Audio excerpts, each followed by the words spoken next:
you actually caught me on a day where my hope is pretty low at the moment. My fire's burning out a little bit. It's a point of you need to always keep it going, and you need to fuel it no matter what. You do have the power to make changes and do have the power to do things better. You just need to believe in yourself in order to get that way.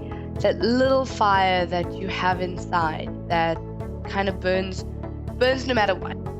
Hi, I'm Kriya Gangiah, and I share hope. Welcome to I Share Hope, the podcast where world leaders share their real stories of hope and how you can use actionable hope to start changing your life today. And now, here's your host, Chris Williams. Hello, are you there? Hi, Chris. Yes, I am. Sorry about that. I was having connection problems. Hey, no problem at all. Not a problem at all. So are you in your studio? Because you're a DJ and a radio host as well, right? Yeah, but no, I'm not in the studio at the moment, no. Okay. Do you feel a little wrong talking on a computer without a good microphone? No! No, not at all. It's I actually have a daytime job as well, so I'm pretty used to it. Yeah, the not fancy stuff. That's great. Yeah. So do you have access to video call right now, or should we stick with audio? What's best for you? Audio is going to be best. The connection's not amazingly fantastic, so I don't want to jeopardize it. Yeah, good call there. Great.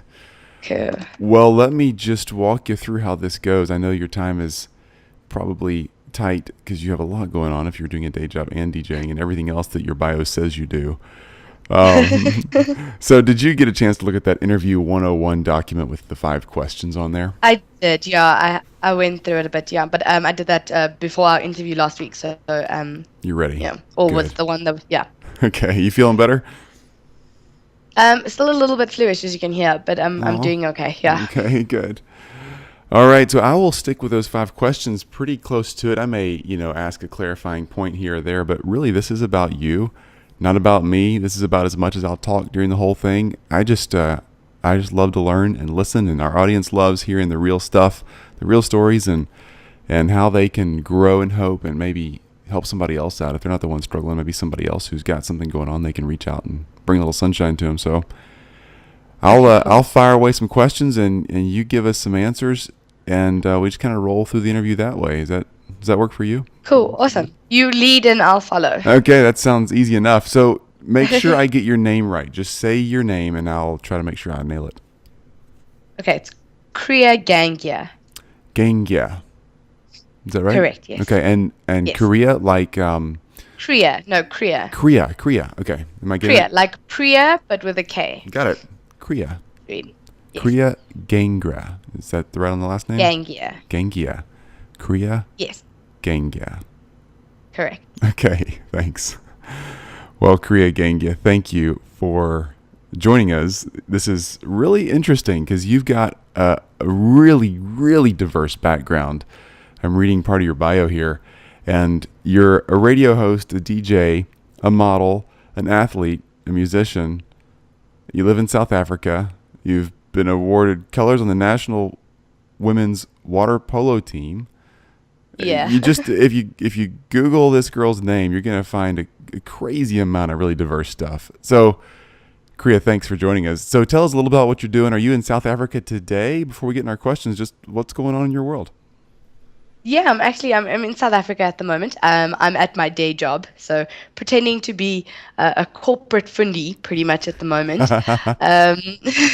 Pretending is the key word in that sentence. It's winter for us at the moment, so it's freezing in South Africa, which is not the freezing that you're used to, but it's freezing for us pretty much. Yeah, so, what does freezing mean? Like, how cold are you getting there? Probably like about 16, 17 degrees. That's not too bad. Yeah. That's like your summer, right? Yeah, exactly. Oh, that's cool. Yeah, so have you ever been to the U.S.? Have you been able to travel this far out? I haven't yet, but it is on my plan for this year. We're either going to do New York or Mexico. So it is a work in progress. We're getting there, yeah. Exciting. Well, we've got friends around both areas that you're talking about. And so, seriously, shoot a message over if you're coming this way, and I'll see if we can find you somebody over there that would be a great tour guide. We got people all over the place. That's awesome. Yeah, no, it's really nice. I've got a very cool group of friends who pretty much we work to travel. So all our savings and stuff like that goes to our end of year travels. And so far we've done some great countries. We've done quite a bit of Europe, Mauritius, Zanzibar, Greece, and now we're thinking of doing the US. Oh, I'm jealous. That sounds great. Yeah. All right. Well, when you work to travel, you need to work really hard because traveling from South Africa is not the cheapest thing in the world either. The rand isn't very strong against a lot of the foreign currencies.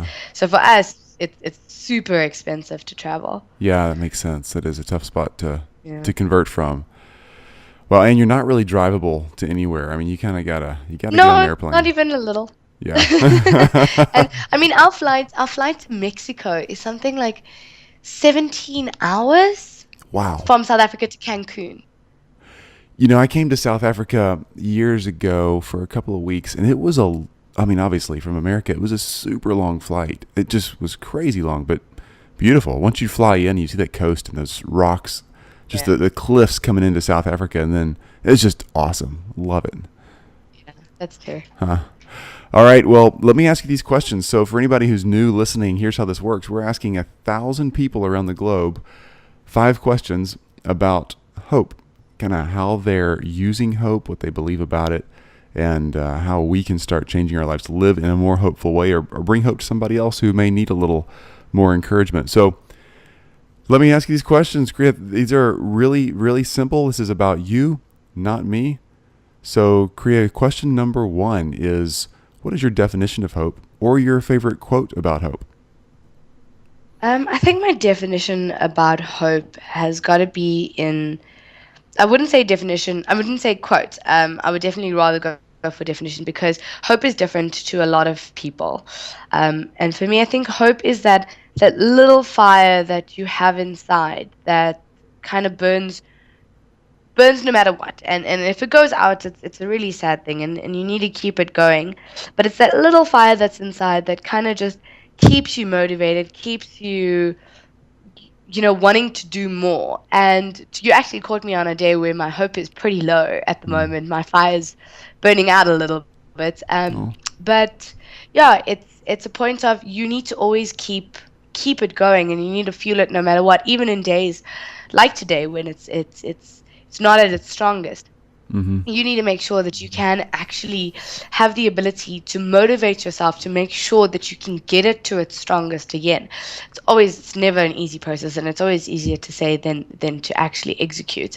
But it's just believing that things can get better, that you can get better, and believing in yourself. And you as an individual person, you do have the power to make changes and do have the power to do things better. You just need to believe in yourself in order to get that way. So yeah, I definitely say that would be hope for me. That's a great way to put it. It's that little fire, keeping that little spark going. And I appreciate you saying that today's a lower day than some. You know, that's life. And so many times we talk to somebody here and it sounds like, wow, you're doing amazing. You've never had a bad day. But it really is. It comes and goes, and every day is different. You wake up and you roll into it. So with that definition, then question 2 is, who has shared the most hope with you? Who's given you that hope in the past that's really influenced you and moved you forward? To be dead honest, it's every single person that you come in contact with. Some will give you more hope than others.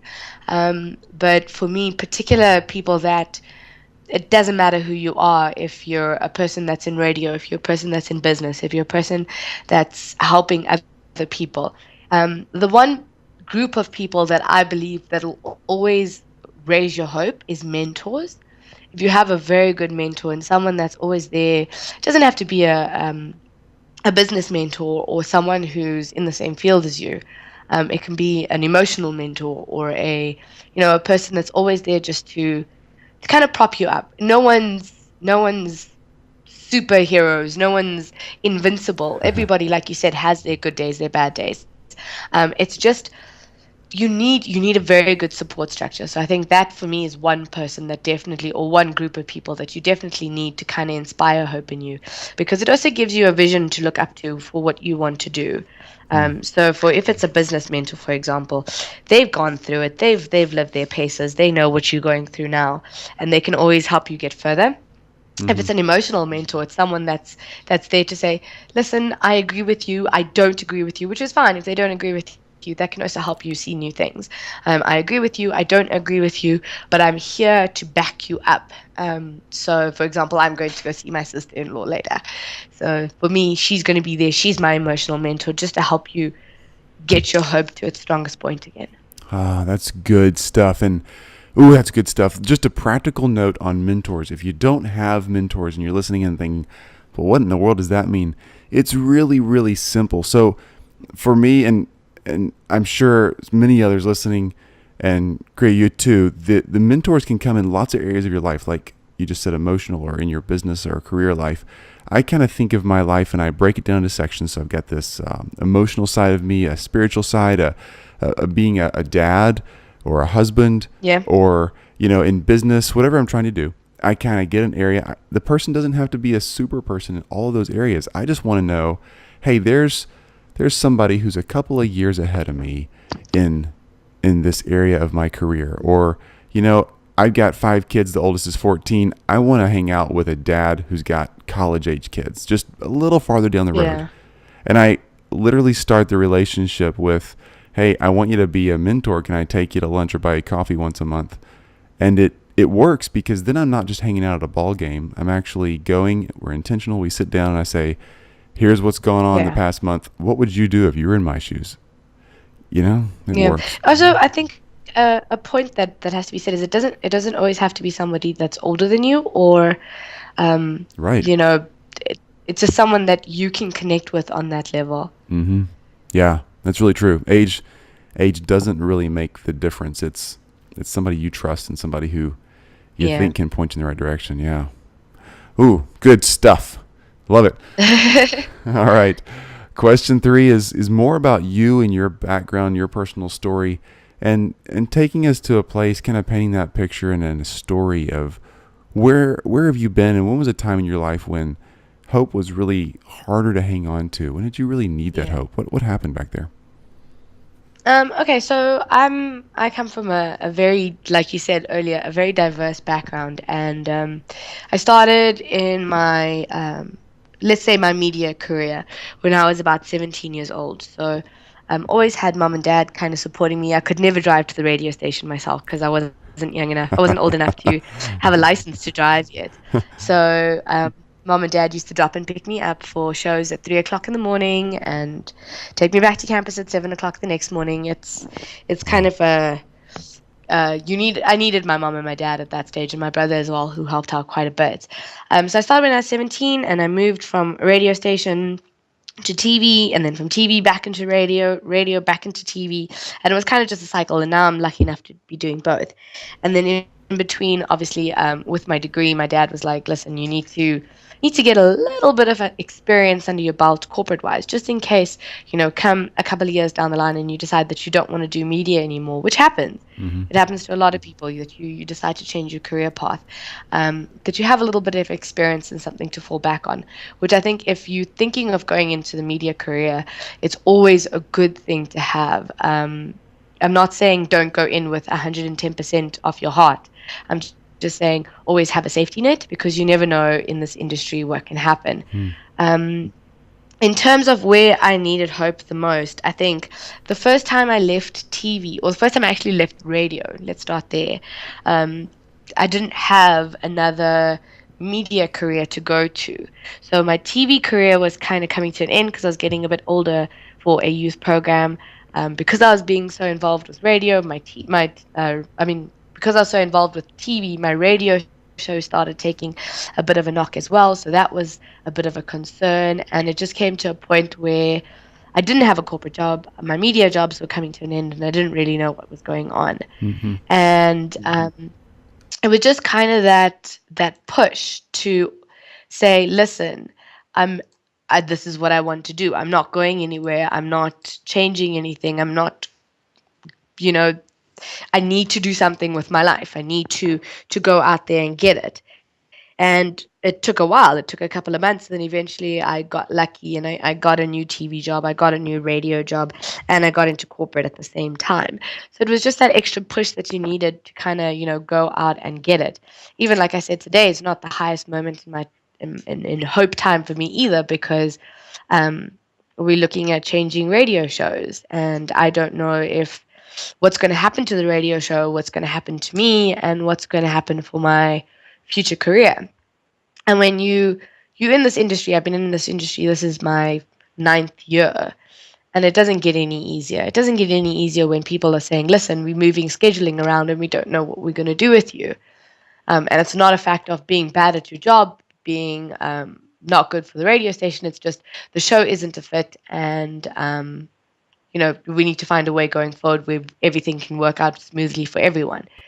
So it's moments like this that you have to kind of like put your head down and just keep motoring through it. Like Dory says in Finding Nemo, just keep swimming.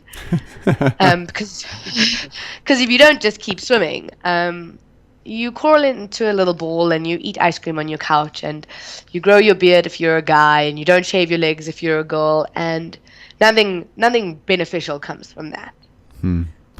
So you need to just keep going. That's a good point. So that's a lot of. Oh, by the way, I like eating ice cream sitting on my couch. So I'm gonna have to argue on that. But that's a really good description of a time when you're losing hope. So, you're not just saying, "Oh, it's hard on my career" or hard on the decision I have to make, but there's a lot of personal stuff in there that makes you feel like, is it me? Is it, am I doing something right or wrong, or do people like me, particularly in media? It's kind of popularity driven, isn't it? It is, and it's the worst thing. It's like being in high school all over again. Huh. And this is my life. Whether the cool kids like me or not, it's one of those things. I'm going to go through this for the rest of my life, and that's just the industry that I've picked. It does make you stronger over time. When I say time, it's 9 years, and I'm still not strong about it. But it'll come right eventually. But yeah, it's a personal thing, and we actually said to the guys in the meeting today, I'm like, you putting through everyone in this room that's having this discussion with you, you're putting us through 4 days of the worst time of our lives. Plus, you still want us to be happy-go-lucky on air, in public, and still go along with life as usual. But at the back end, it's a lot of emotion. It's the first time I've ever cried in a meeting as well. So it's one of those things. It just happens. Yeah. Ooh, that's good. You're right. It does. It just happen, and there's nothing you can do about it. And it is hard to flip the switch and go back out there and put a smile on your face. Well, then how are you doing in sharing hope with other people? What do you do every day? I mean, in the boardroom, you have this hard conversation, and then you got to get back online, or you got to go back out in the street, and people are going to recognize you. How do you share hope with people, even if you're not having the best day? I think it's one of my mentors actually told me this, and it's very pertinent to our industry, but I think it can be pulled across to everybody's lives. But specifically, when I started in radio, he said, when you walk through the door of the radio station, if you're having the worst day in the entire world, and something's gone wrong, your dog's died, or you scratched your car, whatever the case is, use that to your advantage. So on radio, we can always turn it into a story. And if it doesn't work that way, you leave your baggage at the door, because nobody else cares. Everybody's so involved in their own lives that nobody else cares. And when I say that in an extent that it's like I said, it's two ways. You can either decide to not do anything about it and go along living your life like normal and happiness and entertain people, put smiles on their faces, which is in a way still spreading that hope and spreading that joy. Or you can decide to turn it into something positive or into a story. So take what's happening in your life and share it and develop it and explain, maybe not the actual details of it, but the situation, which even, for example, I'm doing it right now with you. Explain the situation, and other people can relate to that And from there, you can be like, okay, cool, but I'm doing this to develop myself and I'm doing this to change. And that's another way of doing it. So it just depends on how you pick and choose to live your life and to live your stories. You can either use it in a positive way to help people, listen, this is how I'm doing it. I know you're going through similar things, but here we can do it together. Or it's okay, we're still happy, we're still going, we're still getting there. I'll still put a smile on your face. So it just depends on you. Yeah. That's a great skill.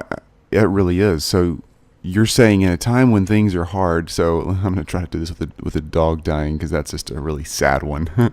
But so you could come in and mope around and just bring everybody else down on air, or if you're just your smaller work crew that you're with every day in the office, but you can be all down and sad and depressed and bring everybody with you, or Exactly. you can be, oh man, the dog died, but I got to go to the shelter yesterday and love on some more animals, and I think I'm going to pick one out, and I got to walk the little lady next door, walk her dog, and it's such a great dog. You can kind of look forward and move.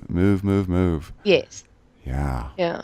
That's exactly what I mean. So you don't want to make other people be, you don't want to transfer your negative vibe, your negative emotions. You want to kind of create that happy, entertaining type thing. Yeah. That's exactly what I'm trying to say. Right. So for me, that would be, my dog died and I was sitting on the couch depressed eating ice cream. But this new flavor of Rocky Road, it's amazing. You got to try this ice cream. So Exactly. There's always a rainbow at the end of everything, and there's that's always right. a silver lining on every cloud. Yeah. Right. And for me, it involves ice cream. So As long as you shave, Chris. As that's long right. as you shave. No, I'm clean shaven with the bowl of ice cream. There you go. All right. So Then you're fine. Okay, good. Question 5. Give me some simple steps as a person who's growing in hope and learning how to share hope with people. How do I do that? How do I start growing in hope personally, or giving hope to somebody else? Simple ways. I think it depends on the person. So for me, for example, I enjoy trying to give back as much as possible. So for my birthday, for example, every single year I do a fundraiser, and this year we managed to raise quite a lot of money for an animal shelter, and subsequently since then I've got offers from corporate companies that want to get involved with it, and charities that, even though they may not be supported by the specific event, but they want to partake in it, they want to be present. And I think that for me is something that's very special. I know a lot of people may not be able to actually, go out and do a massive, for example, we did a food and music festival. But it took me a good 4 years to develop this. And it started at my brother's restaurant, and everyone, instead of bringing gifts, could bring a can of dog food or a non-perishable can of food, whatever the case may be, into an actual food festival. So it's, it's little developments like that. I'm very lucky to have been able to do it this year. I mean, we raised the equivalent of about $2,000, Wow. which in South African terms is just over 20,000 rand, which is literally cleared the vet bill for the charity that we were working with. So things like that, and going from a little birthday party with 40 people to being able to do that is very special. And I think other ways, if you're not able to do something like that, is just a positive energy. I was chatting to one of my managers in corporate the other day, and he said our team's had a really, really rough time with clients and work at the moment, but having a positive energy in the room, for example, when someone's moaning and complaining about a client, and at the end of it I try and make a joke out of it, that everybody laughs, everyone feels a little bit better, and we go on with our day. I think that's a very important thing to do. So that's 2 steps. That if is. you can help no matter what, and try and create a positive vibe. You want 5, am I correct? Oh, no, you don't have to give 5. You want to go for 5, though. I'm in. Keep it coming if you got them written down. Okay, let's go. Maybe we can go for one more. So positive vibe, and then I think in any way that you can help someone develop themselves and make them feel better. If you have a mentor and you're going in that way, be it the emotional one like we spoke earlier, or the business corporate one, career wise, try as you further yourself, do that with somebody else. So have somebody that you can mentor, that can look up to you, and you can help get to the point in their lives that maybe you want to still get to. But at the same time, you're growing yourself, looking from where you came, how you developed to where you are, how you can develop going forward, and how to help that other person come up to where they want to be. I think that's also very important. Boy, those are good. So you got the one that is just using an opportunity like your birthday or something else where you can give back and create something special for another group. And then you've got just really encouraging, being part of that funny office prank or a great good morning comment or something around you, just bringing a smile to somebody's face and your own every day. And paying it forward. That last one, paying it forward, not just soaking up from a mentor, but being a mentor for somebody else. Man. Yeah. Love it. Yeah. Great. There's a quote, I think it was from Gandhi, be the change you want to see in the world. Mm-hmm. So, yeah, I think that's very important to remember. That is really important to remember. Wow. Well, Kriya, how can we be in touch with you? So you've got social media, websites, all these things going on out there. Where do we follow and find out more of what you're doing? Cool. So I'm on Facebook. It's Kriya G. So I'll just spell it for you. It's Kriyag. That's on Twitter. That's on Instagram. It's Kriya Gangiah on Facebook. So that's Kriya. Surname is Gangiah. And my website is kriyagangiah.co.za. And I'm always open to questions, to chat, to have a conversation. If you're in the media industry or you want to get into the media industry. I know I may not be able to help you in a different country, but the principles are still the same. So I can totally help out with that. Yes, they are. Great. That is paying it forward right there. Well, let's take a quick break here. So this is going to be cut out of the interview, and this is you and me. We're going to cut this out of the interview so we can get a little quote from you on sharing hope. So here's how this interview works in a second. When we're airing the interview on the podcast, we'll find something in what you've just said with the 5 answers. And by the way, all of them are just fantastic. You're super well prepared and obviously not scared to talk to a crowd of people that you can't see. It's great talking to somebody who's used to yelling into a microphone. All right.